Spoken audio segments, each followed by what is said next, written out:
整豉油雞到底係先飛水啊，定係直接落鑊焗呢？整豉油雞啊，如果你直接落鑊焗嘅話呢，真係笑甩人隻大牙啦！作為一個廣東人，如果你連豉油雞都唔識整啊，咁真係生嚿叉燒好過生你啦！唔好以為豉油雞好難整啊，今日我就教大家整一道好特別嘅有椰子香味嘅秘製豉油雞。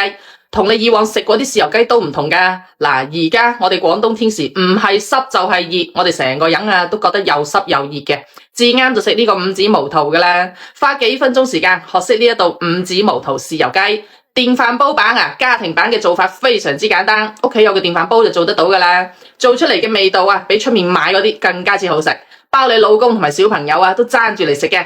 如果你以前整出嚟嘅豉油雞一係就甩皮甩骨，一係就硬邦邦，味道要麼淡茂茂，要麼就鹹到你阿媽都唔認得，俾你屋企就旺財都唔食啦，係嘛？你屋企啲細路哥同埋老人家又點可能中意啊？今日我就以廣東星級酒樓大廚嘅金漆招牌五指毛肚豉油雞為例，將呢個配方免費分享俾大家，等你喺屋企都可以做到鹹香適中、椰香濃郁、爽滑彈牙、好食到舐舐脷嘅一個五指毛肚豉油雞。哇，諗起都流晒口水啊！呢一條視頻可能會顛覆你過往幾廿年對豉油雞嘅認知，為咗避免以後你想對住嚟做嗰陣搵唔到我呢條視頻，你可以先點返個唔使錢嘅小紅心同埋大拇指收藏起嚟，亦都可以轉發俾你身邊中意食豉油雞嘅屋企人同埋朋友，等佢哋一齊嚟學啊嘛。其實方法就好簡單，有3個關鍵嘅步驟，認真睇，認真學啦。第一，將呢一隻飛天走地雞洗乾淨之後落1個療程嘅鹽，同佢跳返隻舞，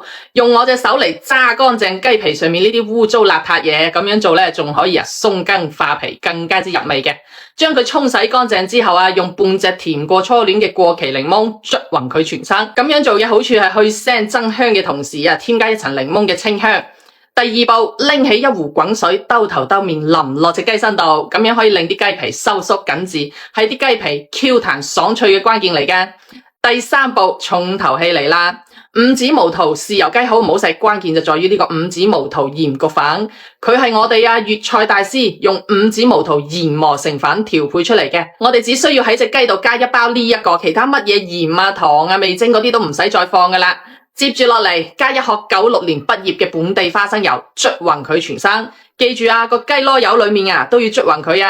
然後等佢靜靜雞瞓返半個鐘，養足精神之後，喺個電飯煲底度搽一層油，鋪一層薑蔥，再將醃好嘅成隻雞擺落去，同埋剩低嗰啲醬料都倒埋落去按正常煮飯鍵，大概40分鐘之後就有得食噶啦。關鍵係在於呢個五指毛肚豉油雞係經過我哋酒店無數客戶一致好評嘅，調配出嚟嘅黃金比例整出嚟嘅豉油雞顏色非常之靚仔，椰香味濃郁，鹹香度咯又啱啱好，一隻雞就落一包呢個五指毛肚粉就得噶啦。好多顧客嚟到我哋酒樓食完我哋呢一個五指毛肚豉油雞之後，都要帶返3-5包呢個五指毛肚粉返屋企嘅。就算你從來都冇落過廚自己喺屋企都可以整到清香爽脆、鮮嫩多汁，口感又非常之好嘅一個五指毛肚鹽焗雞，好食到根本停唔到口想食我哋酒店同款味道嘅五指毛肚豉油雞，可以點擊我左下角頭像，下面有個櫥窗，我哋就將呢個五指毛肚粉放咗喺裏面俾你噶啦。趁住而家仲有活動，嗱臨帶返幾包返屋企，整俾你屋企啲太子仔太子女食啦。